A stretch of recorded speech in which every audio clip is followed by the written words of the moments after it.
mga split push. Oh, boom! 3 hits! Napa-boom dito ni Y. Summon Force in by OHEB. There's your brilliance. Medyo Ruby DD play yun. TY falls. Grabe! Right now, punished si Senpai. Hindi siya Senpai DD. Ngayon, nag-isa na lang dito si OP. 3 hits lahat! Maniac! Si Y. Again with the chaos assaults.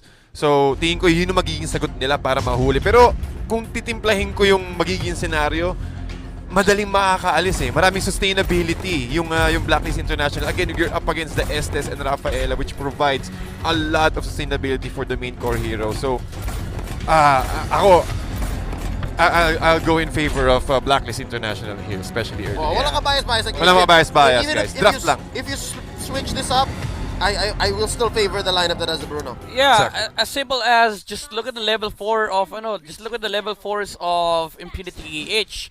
How do you defend against Harith and a Bruno alongside an Estes Rafaela against the Uranus? Kasi probably ang gagawin ng Blacklist dito is pagdating ni Wise ng level 4 or level 5, they go to the lane of Uranus, then they push down that lane. Or they go to the lane of OHEB para hindi umalis si OHEB ng kanyang lane. By the way, this is a gold lane show. Ang daling bugbugin yan, ang daling i-dive niyan sa tower, especially if you have a Rafaela and an Estes. And yeah, because of this switch up, because of that last pick, Carmilla, mas lalong humirap yata yung buhay ng Impunity KH. It would have been more sound for me personally if you're gonna try to pick off the Bruno with a Cho all in.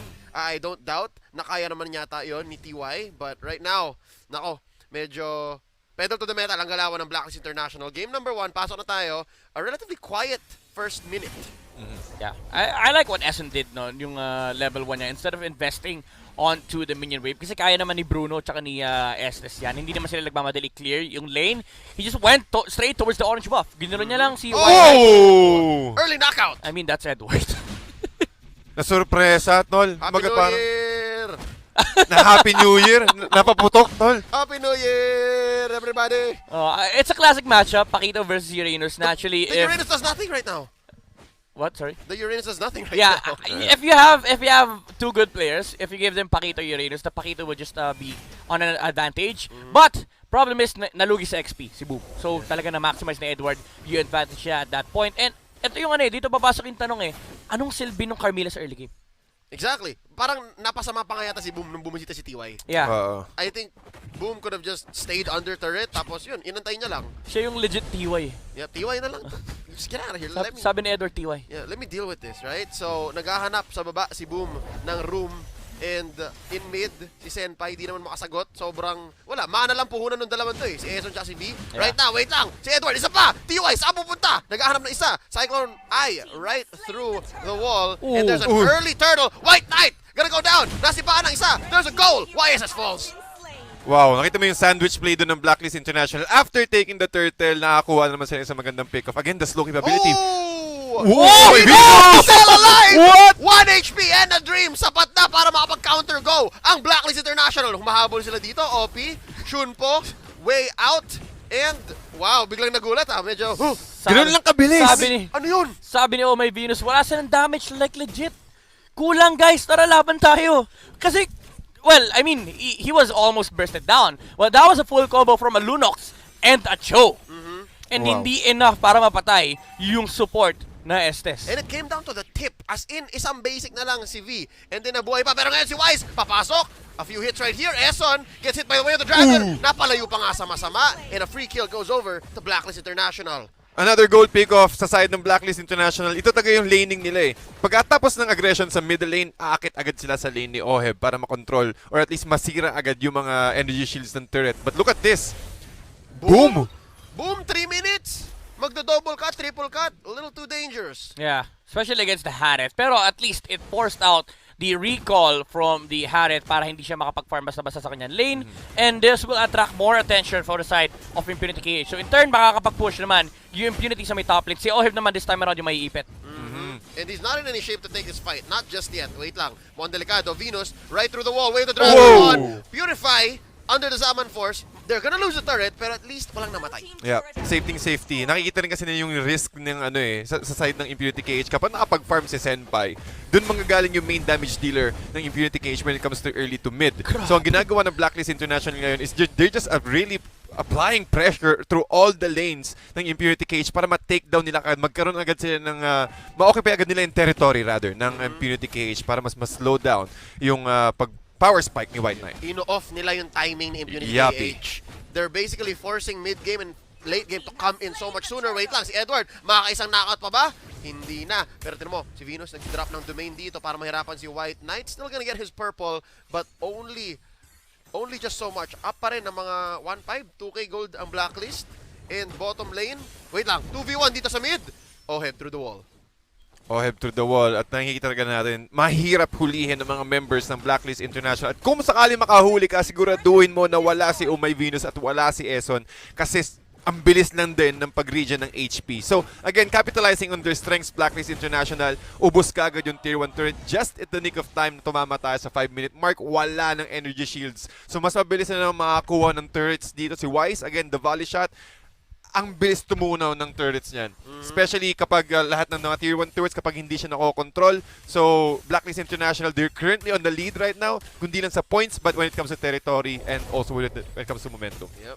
Pretty good decision making here by Blacklist International. Binibigay na kay OHEB yung purple para makahabol siya kasi binugbog yung lane niya eh. Yeah. So this allows them to breathe a little more so that they all scale up at the same time. Again, Ube, ultimate bonding experience. Wait lang, Zaman Force dito, Senpai, papatulan ni OHEB. Oh! Nagpa-back out na members ng Impunity KH. Get out of here, off camera, kill by Eson onto Boom! And right now, tuloy ang laban. TY goes down, Senpai, Order Brilliance. Kala ko mamamatay na siya. Opa, Opay, Opa, Opi. Goes out. Ang dami Tinawag mo lahat Mula Korea hanggang Pilipinas. Lahat eh.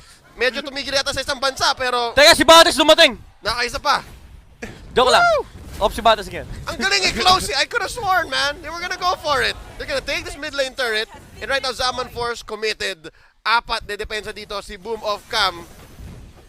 Wow. I don't even know how Boom fell. Gusto ko lang sabihin, yung OPA at saka OP pasok yung isa censored Hindi. Pinagsama ko lang. Kasi ang galing ng ginawa niya. Yung isa nasa CyberX Hindi. Iwan niyo na yan. Game na. Isa pa. OP. Edward. Combo kill. White Knight. Ganda ng attempt sinubukan pa niyang pahabulin yung shields para ma-survive niya yung turret hit from the, the turret, syempre turret hit nga. Pero yun nga, Impunity KH, actually nagiging maganda yung sagot ni Impunity KH. Instead of actually reacting to Blacklist International, ang ginagawa nila is they put 3 heroes on a lane para mapigilan yung push ni Blacklist International and they place the YSS alongside the Cho. Kasi ito yung hero na pwede nilang gamitin to attract attention away from Blacklist International. Yung Cho kasi hindi pa nila kaya yan at this point. Oh. T-Wise, pupunta. Wise comes in with the dash. Senpai ang susunod. Senpai, Yamete, pero may comeback. White Knight takes down Wise, a shutdown. And just like that, masaya na ang Impunity KH. I think tama itong ginagawa nila. Parang kung may mag-overextend, kunin nyo. Pero si OP, papabagsakin ni OHEB. And I think may bagong threat si OHEB na yata. Ang dapat bantayan ng Impunity. Yep, nakikita natin yan before, since ng MPLPH, kapag nasa shutdown, kapag medyo bumabagal yung transition ni Wise, laging si OHEB yung nag-step up. Nakikita natin siya mga plays. So, tingin ko, napakaganda rin talaga ng double support strategy ng Blacklist International because you have the option to give each core heroes a support na pwedeng umalalay kapag meron tutumbang isa. So nakikita natin dito sa movement ng Blacklist International, talagang na-occupy na nila. Sila mismo yung gumagawa ng mga plays at nag-react yung Impunity KH. Which is kayo dapat yung gumagawa ng plays if you're up against Blacklist And I International. think they're gonna make this work. Right here, meron silang attempt. Lambot. Lima to. Pasok. Nice catch by OP onto Wise. Taking him down. OMYVEENUS na raw susunod. Oh no, it's a disaster! Eson! Uncle Eson! 1 HP left! Naghahanap dito ng combo. OHEB, Zaman Force. Pero oh my goodness! Hindi rin enough yung damage ng deity penalization, but tingin ko narinig yata tayo ng Impunity KH. Sila ang gumagawa ng play ngayon and they're able to choke out or they're able to corner Blacklist International on that small space na talagang lahat ng Ionic Edge dito ni Boom sapul sa lahat ng members. Lahat sila may marks and Blacklist International had a very difficult time disengaging kasi nahuli agad yung mga supports ng Blacklist. Yeah, and dito na nagme-make sense yung Carmilla pick to kasi again, ang hiling magdikit-dikit ni Blacklist International. So that's the idea of Impunity KH. Pwede nating labanan ng 5v5 kasi yung spill damage, mahahati yan along the players of Blacklist International. Pero that fight was actually, it became good because OP was able to find a TikTok play onto Wise. TikTok play. Wave the Dragon, the perfect target. Ngayon, turtle secured here by Wise. They take down TY. Easy pick-off. Now, flicker in by Edward. Si Boom ang kanilang target. That's going to be the wards put in, but it's not enough. OHEB slays Uranus. Ayun na, sabi nila, okay, wala na yung TikTok guys. Cool down yan, 120 seconds, let's go. Pero, si OP, Si OP talaga may ito talaga si pangarap. May hardest pangarap. working man in Cambodia. Ang daming hardest working man. Lahat na lang ng bansa may ganitong player. walang sinasan to. Hero, turret, lahat.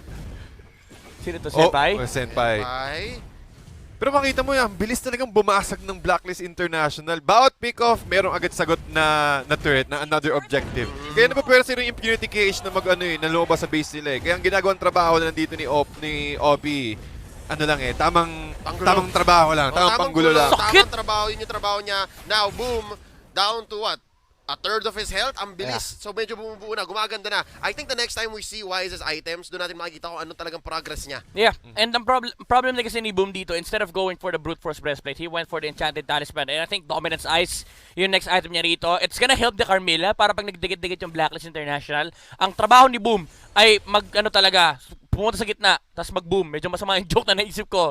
Shoutout kay Jiro, Hinomad Pineda. Pero yeah, yun yung gusto niya mangyari. This exact fight.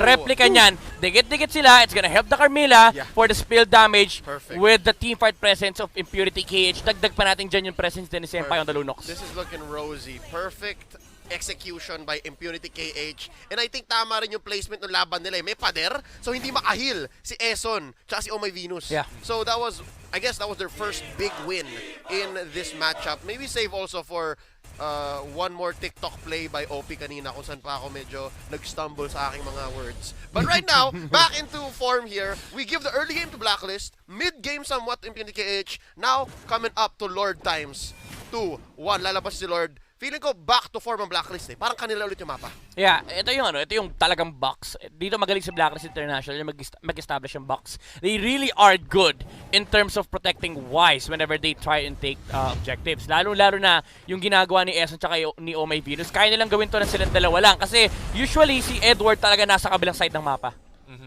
Talagang siya yung gumagawa ng mga split push Oh, protection. boom! 3 hits! Napa-boom dito ni Y. Summon Force in by OHEB. There's your brilliance. Medyo Ruby DD play yun. TY falls. Grabe! And right now, punished si Senpai. Hindi siya Senpai DD. Ngayon, nag-isa na lang dito si Hop. 3 hits lahat! Maniac! Si Wise! Ibigay nyo na! Guys! Wala. Ibigay nyo na yung Ayaw. Savage! Ayaw ibigay! Ayaw lumapit ni White Knight! White Knight naman. Guys! Lahat ng heroes 3 hits! Walang hindi lumagpas! Paano malalabanan to? Easiest 1, 2, 3 para kay Wise. OMG. They take the Lord. No contest. Si White Knight sabi niya, guys, out na ako. Out na ako. Out na ayaw. Para Huwag sila- natin ibigay yung Savage. Para Okay na silang yung sumakay Maniac. sa jeep. Tads siya, Leo. 1, 2, 3. 1, 2, 3. Pero ilang jeep yun? Apat. Apat na jeep! Sunod. Nag 1, 2, 3 si Wise sa lahat! Sakto kakakuha pa ng BOD dito ni Perfect. Wise. So, Perfect. lalo Tama, mas Epic Roar na ba? makati. I didn't see the item. BOD pa lang, Ligo. BOD pa lang. So it's in this form that you see yung timing. Di ba? Kasi alam nilang 3,000? Una dapat si OHEB. Una dapat si OHEB.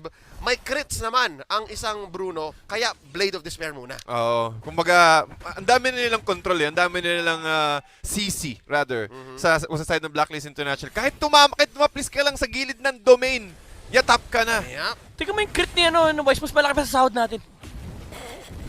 Anong currency? Pero wait lang, balik muna tayo sa laban.